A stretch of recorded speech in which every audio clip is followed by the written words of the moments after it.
وہ گھڑی جو کبھی دونوں کے لیے مشترکہ ہوتی تھی اب صرف تمہارے لیے رہ گئی ہے۔ تم اس کا انتظار کرتی، وہ اپنی مصروفیات میں گم رہتا ہے اور دل میں ایک ہی خواہش مچلتی رہتی کہ کاش وہ پہلے جیسا وقت واپس لوٹ آ دے، کاش وہ دل دوبارہ اسی شدت سے چاہنے لگے جیسے کبھی چاہتا تھا تمہیں۔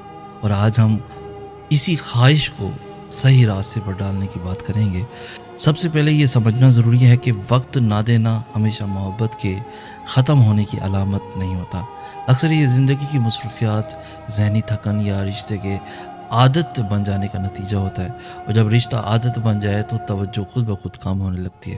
یہ کوئی جادو یا بندش نہیں بلکہ ایک نفسیاتی حقیقت ہے کہ جو چیز روزمرہ زندگی کا حصہ بن جائے اس کی طرف خاص توجہ دینا انسان بھول جاتا ہے۔ اب سوچو اس بات کو کہ جو اکثر نظر انداز کر دی جاتی ہے، توجہ واپس لانے کی سب سے بڑی غلطی شکوہ کرنا اور بار بار توجہ مانگنا ہے، کیونکہ جتنا زیادہ توجہ مانگی جائے اتنا ہی سامنے والا دباؤ محسوس کر کے مزید دور ہو جاتا ہے۔ کہ سکون، شکوہ، اپنی زندگی میں مصروف رہنا، اپنی ذات پر توجہ دینا وہ راستہ ہے جو دوسرے شخص دل میں دوبارہ تجسس اور خوشی محسوس کرتا ہے۔ مولا علی علیہ السلام نے فرمایا کہ جو چیز آسانی سے اور ہر وقت میسر ہو اس کی قدر کم ہو جاتی ہے، اسی طرح جو انسان ہر وقت دستیاب ہو اور منتظر رہے اس کی اہمیت آہستہ آہستہ کم ہونے لگتی ہے۔ اس لیے اپنے وقت کو صرف انتظار میں مت گزارو بلکہ اپنی زندگی، اپنی عبادت، اپنے کام، اپنی ذات کو سنوارنے میں لگاؤ، کیونکہ جو انسان اپنی ذات میں مگن مطمئن نظر آئے وہی دوبارہ توجہ کھینچتا ہے۔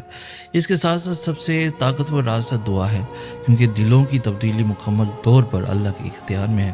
اپنی نماز کے بعد یہ دعا کرو کہ اے اللہ، اس کے دل میں میرے لیے وہی محبت اور توجہ دوبارہ پیدا فرما دے جو پہلے تھی، اور اگر یہ رشتہ میرے لیے بہتر ہے تو اس میں برکت اور مضبوطی عطا فرما۔ امام جعفر صادق علیہ السلام نے فرمایا کہ جو دل اللہ کے حکم سے موڑا جائے وہ کسی بھی طرف مڑ سکتا ہے، اس لیے دعا کو کبھی مت چھوڑو۔ اور یہاں ایک اور اہم بات ہے جسے سمجھنا بہت ضروری ہے، رشتے میں دوبارہ وہی کشش لانے کے لیے وہی چھوٹی چھوٹی باتیں واپس لاؤ جو شروع میں محبت کی وجہ بنی تھی۔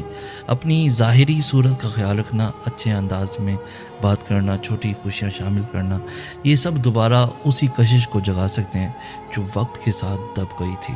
اور سب سے آخری اور سب سے گہری بات یہ ہے کہ جس رشتے میں شکایت کی بجائے شکر اپنایا جائے وہ خود بخود مضبوط ہونے لگتا ہے۔ قرآن پاک میں اللہ نے فرمایا کہ اگر تم شکر کرو گے تو میں تمہیں مزید عطا کروں گا، یعنی جتنا تم اپنے رشتے میں موجود چھوٹی چھوٹی نعمتوں پر شکر کرو گے اتنی ہی اللہ اس میں محبت اور توجہ بڑھا دے گا، اور یہی وہ راستہ ہے جو کھوئی ہوئی محبت کو دوبارہ زندہ کر سکتا ہے بغیر کسی دباؤ، بغیر کسی شکوے کے۔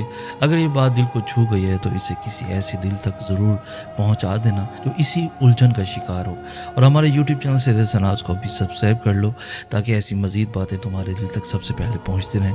مزید ایسی خوبصورت انفارمیٹیو ویڈیوز کے لیے ہمارا فیس بک، انسٹاگرام اور ٹک ٹاک پیج کو بھی ابھی فالو کر لو تاکہ ایسی ہر نئی اپڈیٹ، ہر نئی ویڈیو آپ کو بر وقت ملتے رہیں۔ اسی اپنے من کے ساتھ اپنے دوست سید سناز کو اجازت دیجیے، ہم ملیں گے نیکسٹ ویڈیو میں نیکسٹ ٹاپک کے ساتھ۔ تب تک کے لیے اللہ ہو آپ کا ہم یو ناصر۔